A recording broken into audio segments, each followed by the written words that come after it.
Hello friends, welcome back to the my new video guys and my YouTube channel guys. Today friends we are going to talk about guys how can we disable eyes protection mode setting in our phone.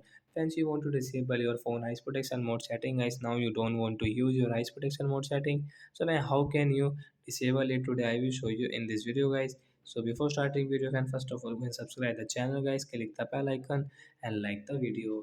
So friends, now let's see guys how can we disable eyes protection in phone. Open your phone setting guys. After on phone setting, I scroll it, friends, you can see this type of settings. So then how to disable eyes protection. Then we will click on display setting guys, and guys scroll it. As you can see guys, your reading mode setting means guys eyes protection mode setting we will disable from the side icon. Tap here to disable.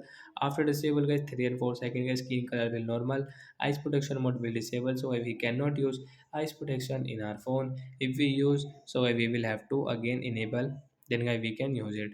So that's it guys, thanks for watching the video. Bye bye friends.